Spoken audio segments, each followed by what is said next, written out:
Straight talk from Israel. You're listening to Israel News Talk Radio.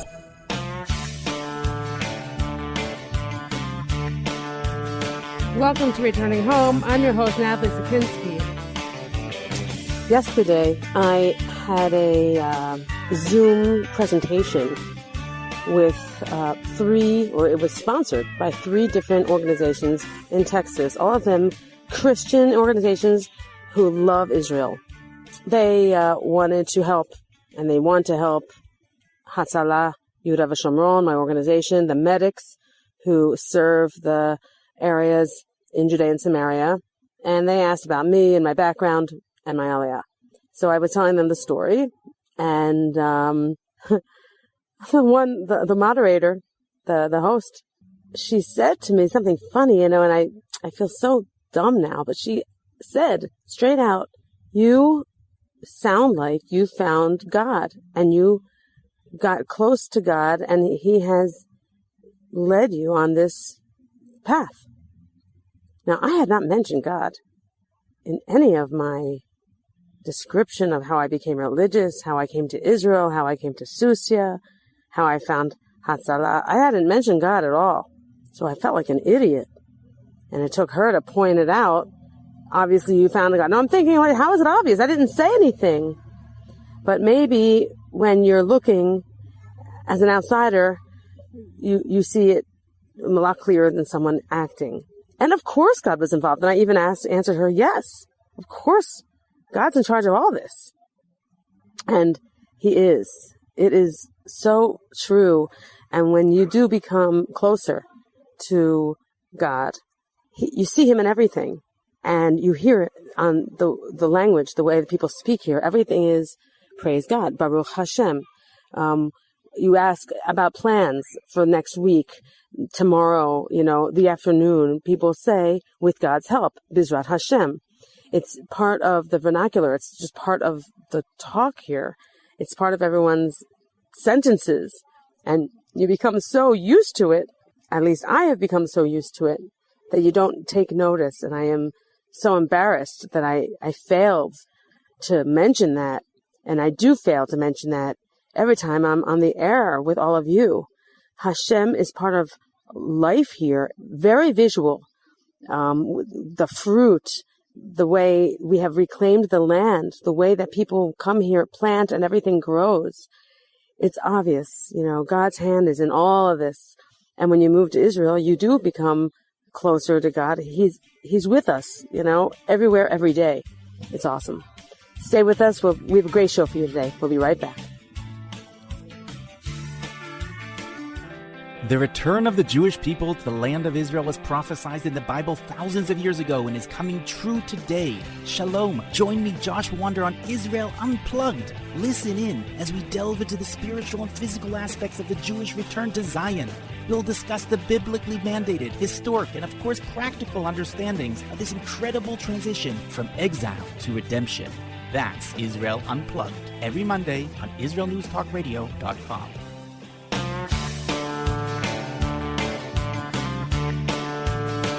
Welcome to Returning Home. We have with us today Gabriel Kessler, who is an Oleh Hadash from America. He came, I think, 2 years ago, 2019, and he came not religious. He started here on a Masa internship. We're going to talk about that, and ended up staying. I think it was not his plan to stay. I think I got some of those facts wrong, though. As I'm looking over my notes. Gabriel, welcome. Welcome to the show. Thank you for joining us today. Thank you for having me. Sure. Yeah, I moved to Israel December of 2013 officially. Okay. So I can I'll tell you a little bit about my journey, and yeah, we'll definitely touch on Masa, as that was a huge part of my experience here in Israel. So I was raised in a traditional family in Monroe, New York, which is the suburbs in upstate New York. And, not religious, but we took the Sabbath seriously, and we took the holidays seriously as well. But I have relatives that moved to Israel in the late 70s and 80s. including my grandparents. And, now here in Israel, we're a tribe of over 30 aunts, uncles, first cousins, second Oh, cousins. that's great. And and even my Savta is 96 years old and woodier than ever, Awesome. Yeah, so I always had a strong connection with Israel, all of my life. But it wasn't until I did Taglit, actually, that I was able to explore that connection. That's birthright. Birthright for Birthright. all of you listening. So Hmm. interesting. That brought you over, and that worked. It must have worked. You're still here. Yeah. Look, we traveled for 10 days, with I came with my sister and 5 people from my high school, so it was an awesome experience, and really gave me, not the didn't show me Israel as an ole, but it really did show me Israel in a way that I never saw it before. So after that, I went back to New York just for 4 months and immediately returned on the Masa program. All right. So give me a sense of where you were in your own life at that time. Now, from what I know, birthright is, you could be a teenager, right? Mm-hmm, mm-hmm. So, Yeah, I think I was 19 when I did Birthright, I'm pretty sure. okay. And so I was working retail, right? I was doing sales in American Eagle, Armani Exchange, all of these retail stores, and kind of just moving laterally. I wasn't progressing at the rate that I wanted to be, and Israel kind of always was on my mind. So yeah, it was that trip that said, okay, that's where I need to be. And again, I had so many cousins here. It wasn't that I just jumped on a plane by myself. Right. That connection was always bubbling. Right. Um, So Let me yeah. ask you one more question, and I'm sorry if I missed this in the beginning. Mhm. Was birthright, as far as I know, to come on birthright and to have it paid for, you have to disclaim, any prior trips here. You pretty much have to say, I've never been to Israel before. You had Yeah. all those relatives here. Had you been to Israel before? I would think so. I was once earlier on in my life for a wedding, right? Wow, And you really had not been here just once. Okay. no, yeah, So before Taglit, I came for like a week, maybe 2 weeks when I was younger for one of my cousin's weddings, and that was it. I didn't actually be there. I Right. was never really here, So when I actually did come on Taglit, that's I was like, whoa, like Okay. this is Israel, and I came as an adult in Israel, Right. right? So Right. I was 19, and it was a total different experience. That's exactly what they're supposed to. That's exactly the experience they want everyone to have. Exactly what Exactly. you said. I mean, that's It great. works. Yeah. So go It on, works. and Yofi. and, uh, Great. and by the way, I'm not the only one who made Aliyah for my group. A Mm-hmm. couple more people did, including my sister as well. She also made Nice. Aliyah here, and Nice. she's been a business owner for 9 years even. Nice. So yeah, so that was, we're already 8 years later, and I've only gone back to the States for about 10 days for one of my sister's wedding. Mm-hmm. I went back to the States for 10 days, and ever since I've been here in Israel, really pushing. I have a wonderful wife who I met 2 years into my Aliyah process experience. And we have an amazing 1-year-old son who fills our house with happiness every day. It's truly been a blessed journey so far. And, Okay. it's had its ups and downs, as does anyone's Aliyah experience. But, I couldn't ask for a different experience. Okay, so excellent. I mean, you're making all sound kind of rosy, and I know there's probably some hard parts there that you're just jumping over, but we need to hear about those hard parts. So if I did not ask you this in the questions, and I apologize, but I thought they would just naturally come out. People do struggle. People, Yeah. our topic today, and we're going to get to that, is finding a job here. Now, you sounded like you were anyway one of these guys who always was working. So that probably Yeah. was not an issue for you. But what do you tell the people out there who have the same job for years and it just doesn't work here? Maybe being an English teacher, or maybe being, I don't know, a physical therapist, or something, to retail. Yeah, a salesman. How do you, I mean, I do understand when people are nervous and, dismissive about their potential here. Okay, you have to understand that, but you did it. Mhm. And now today, Well, what do you have to say to people like that? look, I didn't really have. first of all, I intentionally skip over the negative stuff because I think that is a big part of succeeding in Israel, not just professionally, but just for your own mental being and happiness. You kind of have to block out some of the stuff, especially coming as an American, right? As an Ole from America, there's such a different life over there, and then you come here and you kind of have a bit of a culture shock. But you kind of have to have that filter system, to block out the negative stuff and really zoom in on what you do have going on. So I didn't just jump into high tech companies. I started out on the Masa program. So for those who don't know, it's a program that gets young Jews together and sets them up with an internship in their field. And also takes you around the country for 6 months, kind of like Tagli, to really show you Israel, but more as a local as opposed to a tourist. Uh-huh. So Nice. yeah, so my internship was in marketing.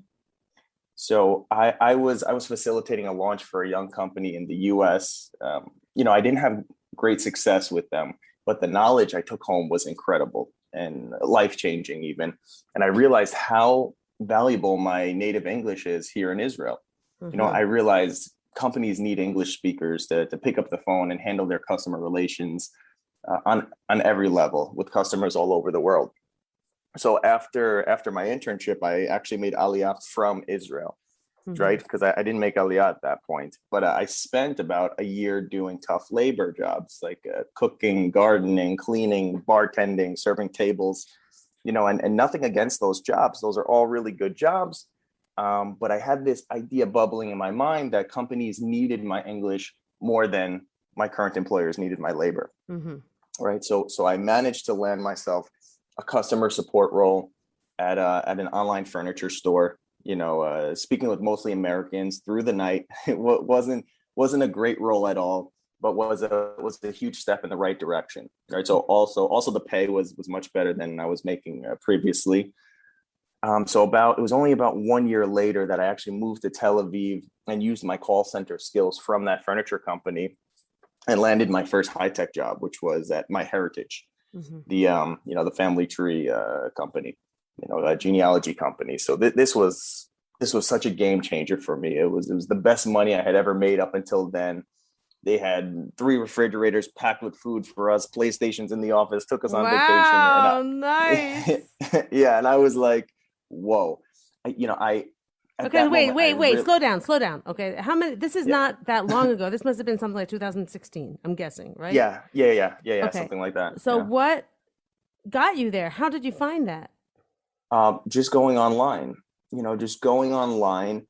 And tell me specifically what, like LinkedIn, like all jobs. Yeah, I mean, there's a bunch of stuff in Israel. Yeah, LinkedIn, Glassdoor, Django, Facebook, speaking with recruiters. I was doing everything, and I didn't qualify for a lot of the high tech companies, but I qualified for this one. And once I was in the door, I realized I stumbled upon a hidden truth in Israel. And again, up until then, everyone had told me, well, why did you leave New York? Are you crazy? Save your tuches, go back to New York. You can't succeed here in Israel. And at that point, I realized that was all nonsense. That whole spiel was toxic. And I had to ignore that because it simply wasn't true. Like all locations in the world, or at least first world countries, whatever you put into this place, you're going to get out of it, and you're going to get the same thing out. And if not, you just need to give more to get more, and keep reevaluating, keep growing. And that's what I did. So the process was simple. It was just getting online and being bold, right? Mm-hmm. And reaching out to everybody. Mm-hmm. So since then, I've worked in 6 more high tech companies, learning product, marketing, sales, NLP, finance, you name it. And I worked in big startups with already developed departments, and I also worked in tiny startups where one person acts as an entire department, Mm-hmm. right? Like one person acting as 10 people, not easy, but you really learn a lot. Right. So everywhere I went, they always made me feel like I had a seat at the table. And I knew that wasn't something I could find in New York as easy as I could find it here in Israel. Oh, you are saying so much. I hope everyone listening is really paying attention, because what Gabriel is saying is so true to Israel. You feel like you matter here. Even if you're the newest one there. I was hired at jobs that I was unqualified for many times, but they saw something in me, gave me a chance, and they were willing to close the gap. Don't go away. We'll be right back after these messages. Hi, I'm Steve Miller. And I'm Matt Zucker. Join us for Lighten Up, where we take a look at the week's current events in Israel and from around the Jewish world through a humorous lens. If you've been paying attention during these crazy times, you know that it's a challenge to parody life anymore. But join Steve and I as we give it the old college try. Not only is being happy an obligation, but life is just too short to take it all so seriously. So join me, Steve Miller. And me, Matt Zucker. For Lighten Up every Monday morning at 10 a.m. Eastern Standard Time, 5 p.m. Israel, only on IsraelNewsTalkRadio.com.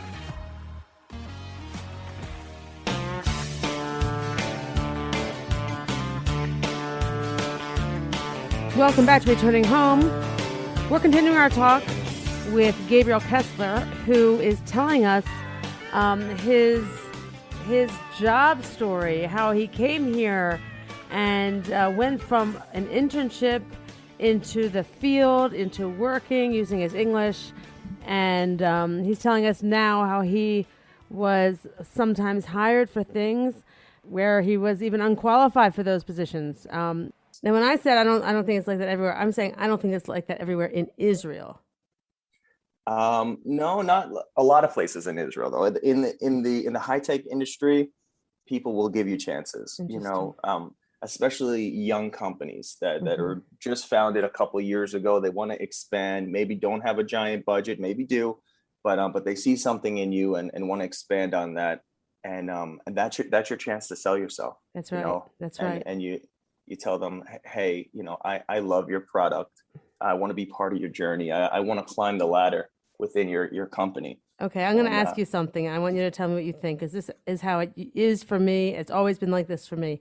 I always found that when you are dealing with Israelis, someone like you, someone like me, a Native American, you know, like us, they just want to like grab on. They believe every word out of your mouth is like gold.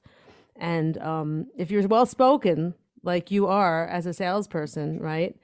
They that's what they're believing in. They're believing in this Americanism, this American character, you know, and they want you to carry them up through their sales. That's what I feel when I'm speaking to a bunch of Israelis, you know. What do you say about that?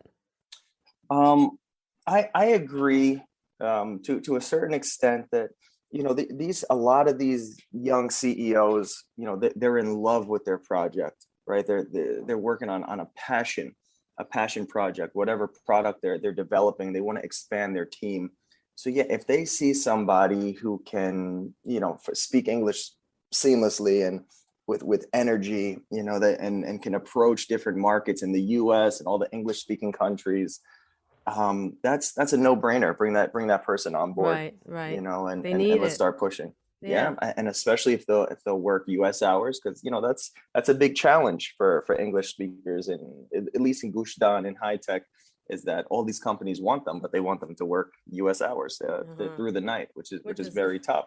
Right. But if you find someone who's willing to do that, it's a no-brainer. Bring them on board.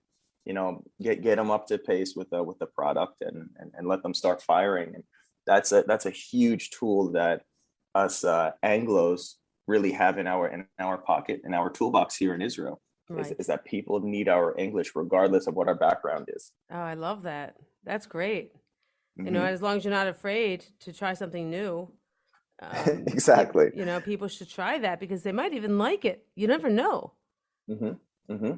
Yeah, totally. And again, you know, I went through it where I am now. it was a complete mystery back then. I had no idea that when I got to my heritage, I walked through the doors and it was like, it was like an aura, when I got in there, and I was like, this is living in Israel, because everybody was telling me that you can't find this. Go back to New York. You can't do anything here. And it's really here, guys. So whoever was telling you that, I don't know who they were. I don't know who they are. I don't know what, where their head is, but that's not right what they were telling you, because they were completely wrong. Yeah. Even until today, they're everywhere, and that's okay. It's naysayers. Naysayers. Yeah, who are these people? Are these Americans or are these Israelis? I don't understand these people. Israelis, Israelis that maybe haven't experienced the right parts of that. I don't know what it is, but there is a lot of that. As an American or as an immigrant here in Israel, they don't appreciate it. They do not appreciate what they have here.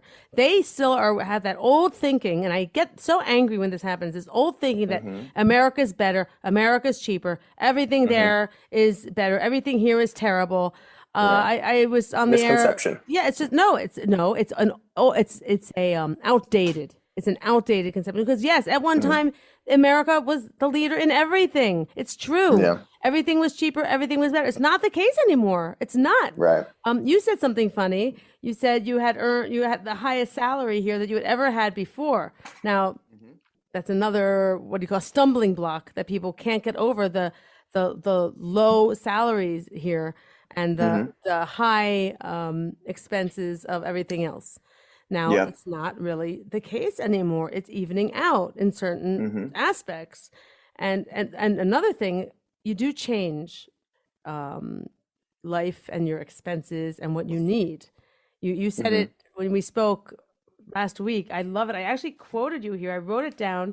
You said, here, it may not be the highest standard of living, but you really get the meat and potatoes. You want to talk about that a little bit? I loved it. Well, it really depends how you look at that, but and it depends where you come from, what kind of world you come from.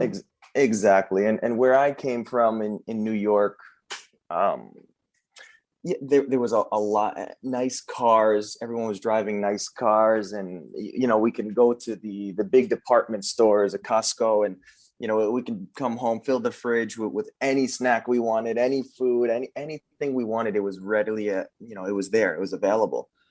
And we don't have that in Israel. Exactly. Anything we want at our fingertips. But what we do have is everything that you need. And that means all the food and the cars and the things like that. It may not be, you might have to work for it a little bit more, but everything that you need, it's right there. And I think we appreciate it more, when we work harder for it here in Israel, and you finally get your hands on a great job, a great partner, maybe a great home, whatever it is, and it's really meaningful. Everything comes with a lot more feeling in Israel. I feel like, because it's not so readily available. I agree, 100%. Agree with everything you just said. I'm just going to throw a question, a direct employment question at you. What do you advise someone, an Oled, to do who doesn't have your guts and doesn't have your flexibility? You're single, okay? So you didn't have to worry about, the kinds of expenses that maybe a family does. But what would you advise? Today you're a recruiter. I didn't introduce you properly, but you do have your own business today. Why don't you just talk about that a little bit, and what you see out there, and what you advise our listeners who are Anglos contemplating Aliyah to do when moving here and making the change? Sure. So yeah, I am a recruiter. Exactly 1 year ago, mid-pandemic, I started my own high-tech company, recruiting company, excuse me. We're called OpQuest. And, this was all based on my previous experiences, where I was sitting down in all of these meetings, learning all of these different things, new verticals, budget, growth. I was learning so many things that I wasn't qualified to sit in on. And that's what gave me the courage to go ahead and do this. And I started this company because I wanted something, where I could use all my acquired skills that I from all the past years, and consult my fellow techies and guide them through their careers, and see, just continue learning by working alongside some of the most genius and fast growing companies in the industry. And, so now I never stop learning. I never stop making connections. And it's an absolute blessing, for people who might not have that, courage, as I mentioned before, as a recruiter, I would first of all advise Olim to be bold, right? Ignore negativity and boldly approach these companies that you're interested in or industries that you're interested in, and get them on the phone and tell them, again, I want to be part of your journey. Mm-hmm. And this is, this is a time where anyone can contact anyone. We Right. have the internet, we have social media, LinkedIn, Facebook, whatever it may be. Get in the ear of who you want to get in the ear of. And Now, how do you tell do them, that? Now, how do you really do that? Like, say I want to work at Google. Say I think I should work at Google because I love Google and, I want to help them grow and expand and whatever I say. Okay. Yeah. I don't have a techie background. I live in Okay. Susia, but hey, Yeah. my English is flawless. I can write great. And again, I love Google. Say, okay, that's not going to get me an appointment with anybody. Yeah, look, Google, for someone who might have, maybe not yourself, but in generally speaking, someone who doesn't have any experience in high tech, maybe Google might be a bit of a stretch, and I would put a stepping stone in between, which would be a smaller company of about 50 people, right? And I would go on LinkedIn. First of all, make yourself a beautiful LinkedIn page that's appealing in this industry. Listed with all the right skills and everything that needs to be on the page. And I would direct message the CEO, direct message head of HR, direct message the team leader of the department you want to work in, and again, tell them, hey, I see you're expanding. I love what you guys are doing. I want to hear more. I want to be part of this. Okay, so everyone listening, I went through that little scenario on purpose because I took a course with Givaim. I joined Givaim in February. I was a little bit bored, and I wanted to meet more people and get some. I just wanted to meet more people. It was this amazing group I was telling you about it of Olim from all over the world who are moving here and they need to buff up their employment skills. They help Olim. They do little seminars on how to change your resume, how to work and create a nice profile on LinkedIn. It was so eye-opening to me that LinkedIn it's actually used like a phone book. And Yeah, exactly. Gabrielle is saying it's so right. I mean, how did I find you? I did a search for HR. I wrote to you and I was like, can we talk? And we had a phone call. It's that easy. That's what's so great about Israel. Everything Gabrielle is telling you is 100% true. Even Google, because I even wrote to the Google guy saying, I want you on my show. And he said, I have people who would be better than me. Let me put you in touch with them. So I did. I reached out to them. Yeah. People here are very approachable. It is a very small country. And if you now, we're 9 million people. How many English speakers are there? Don't go away. We'll be right back after these messages.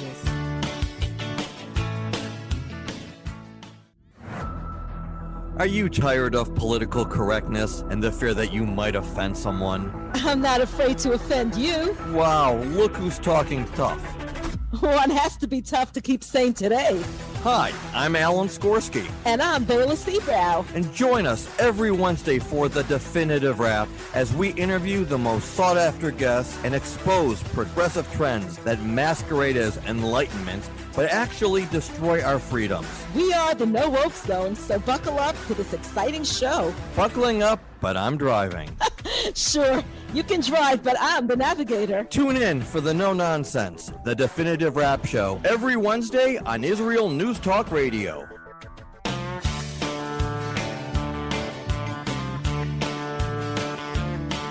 Welcome back to Returning Home. I'm your host, Natalie Sapinski, and we are finishing up our talk here with Gabrielle Kessler, the recruiter, the high-tech recruiter.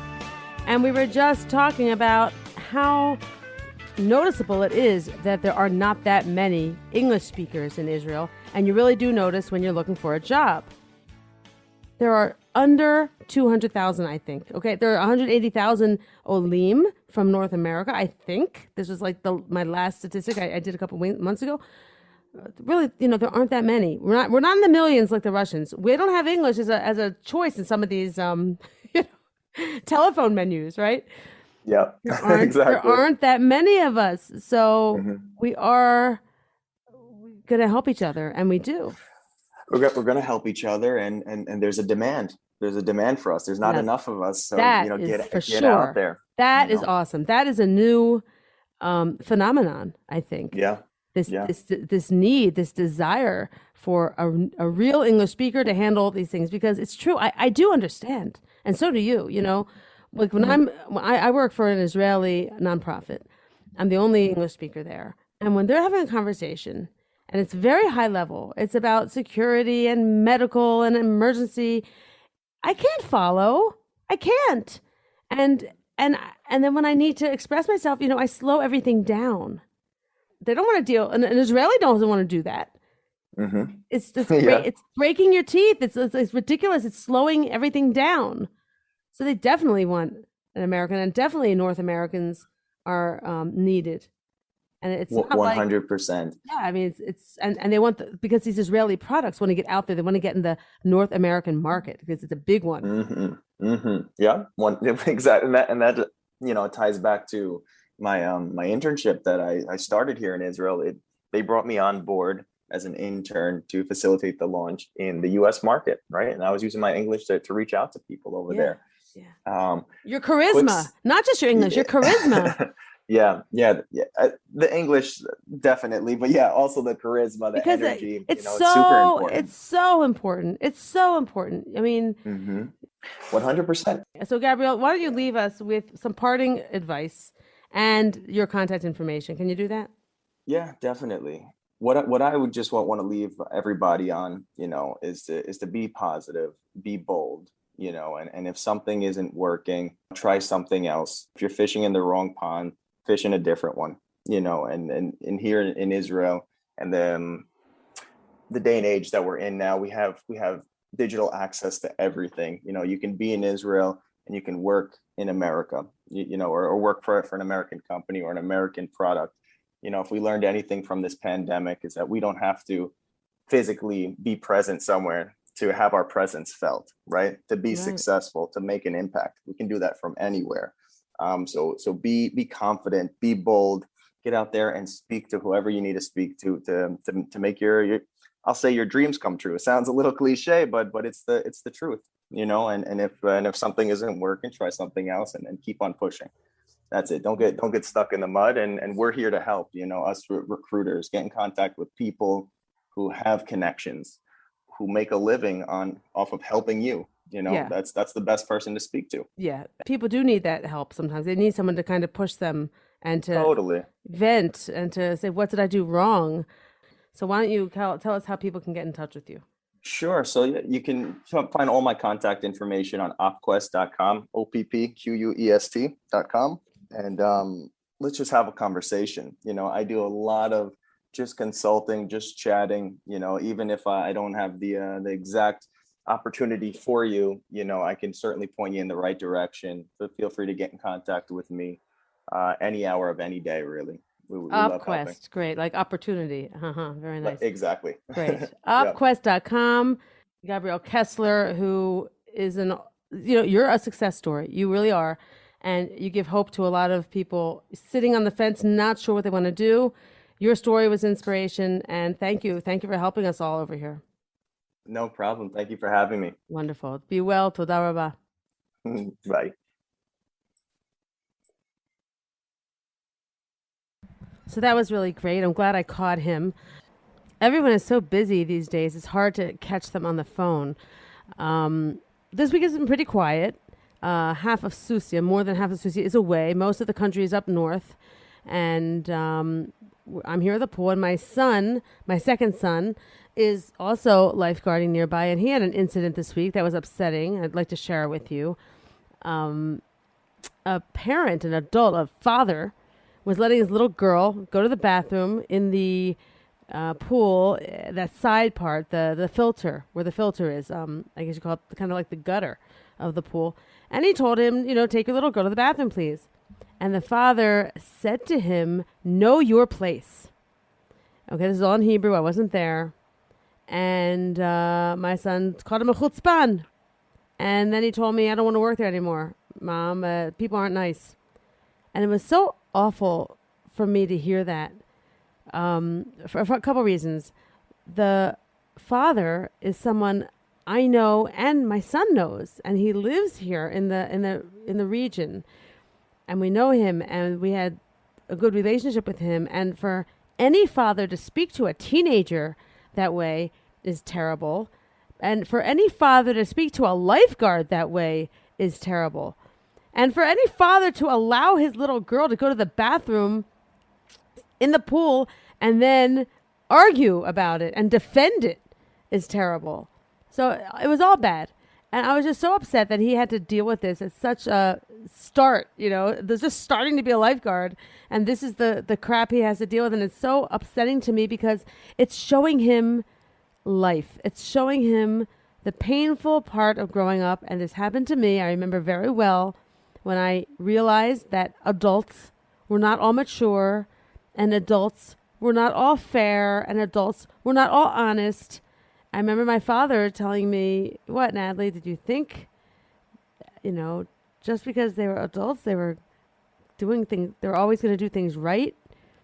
And I had believed, yes, I had believed that adults did things right. They followed the rules. They looked out for us, and they looked out for our interests and did things properly. And I was so disappointed. And I think that's what upsets me the most is my son is very sensitive. And, being a lifeguard is a hard job. And he did it. He worked hard to do it, to do the course and everything. And he's here doing it. And this is what he comes up against. Some father saying to him, know your place. Kind of like, who the hell do you think you are? You're nothing. And that's how he took it. And I said to him, next time you just say to him, I'm the lifeguard here. I am the authority here. But it brought something else to mind, and I was speaking to him about it. And I speak to you often about this, that being a foreigner here and having a lack of the language, a lack of the understanding is sometimes helpful. And some of the reasons I'm sure I've succeeded in this role as a lifeguard for 10 years here is because so many comments that would annoy me or injure me and insult me, if I understood them, don't, because they go right over my head and I don't understand and I don't listen that closely. I just keep my eyes on the water and I just mumble something and I use my whatever Hebrew I've got, I throw it out there and they forgive me for the way I speak because I'm a foreigner. I don't need to speak well. I don't need to use nuance, and any nuance they use and any insult they've thrown at me doesn't work. It's not effective. And my son and I were speaking about this. He said, actually, Mommy, having Hebrew, because I told him how lucky he is. He understands everything. He goes, yeah, well, it's a disadvantage sometimes too, because I hear exactly what they're saying and I know exactly what they mean. That is a message I'm trying to share with all of you, because those of you who do struggle with Hebrew, listening to the show, people contemplating making Aliyah and seeing that big, hurdle to overcome the Hebrew, don't. It isn't such a hurdle. Use what your strengths are. And if charisma is something you've got, it's going to come across in any language. Hebrew, Russian, Spanish, sign language. You're charismatic, you're friendly, you're a go-getter, it's going to come across. Just like if you have a bad take and a bad way of looking at things, it doesn't really matter what language you speak. You know what I mean? It's all attitude. It always just comes down to attitude. It's like 98%. I was talking about this with somebody. Oh, I don't remember. But I'm at the pool all day, and I see these young mothers, and they're thin, and they have their young children all around them, and part of me is jealous. I admit it. Part of me is jealous. Now, am I jealous because they're thin and young, and the kids are all around them, and they don't seem to have a care in the world? Yeah. Am I jealous because that was me 10 years ago? Yes. But it's not bitter. It's just, I remember, and it's such a beautiful life here. It's such a beautiful way to live a simple life. Just like Gabrielle said, you get the meat and potatoes. I mean, I love that. It's so true. There was a bat mitzvah last night at the pool, and they had this big spread. Now, it's comparable, but it was a Sephardi family, lots of meat, lots of desserts, a DJ, everyone dressed up.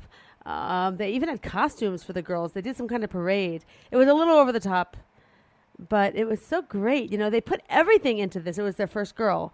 They had only boys before her. What I say was over the top, because they had a bunch of tables of just desserts and sweets.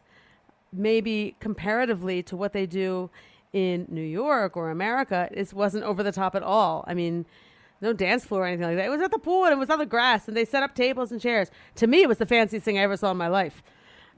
You can compare everything, but you have to look at the glass half full.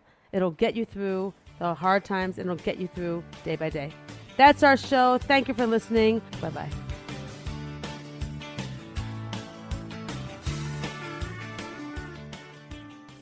If you love Israel News Talk Radio, then you'll love our Facebook page. We keep you up to date on what's happening in Israel, plus little surprise treasures that we don't share on the radio. Go now to follow us on Facebook. Just look for the Israel News Talk Radio Facebook page, and don't forget to subscribe and follow us by clicking on the like button. We post great stuff there that you'll want to share. Israel News Talk Radio on Facebook and Israel News Radio on Twitter. If you're hearing this message, everyone else can too. Advertise with Israel News Talk Radio and get your message out to people. We'll build a personalized package for you.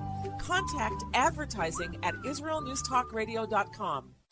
Straight talk from Israel. You're listening to Israel News Talk Radio. Hey, this is Jake in Anchorage, Alaska, and I love listening to all the super interesting interviews and up-to-date information on what's happening in Israel. Hello, this is Anna King, originally from London, now living in Israel. And what can I say? Israel News Talk Radio is my cup of tea. My name is Bhaskar. I'm from India, and I love listening because you get to know the truth and wonderful voices from this lovely country. Mom! Okay, wait a minute.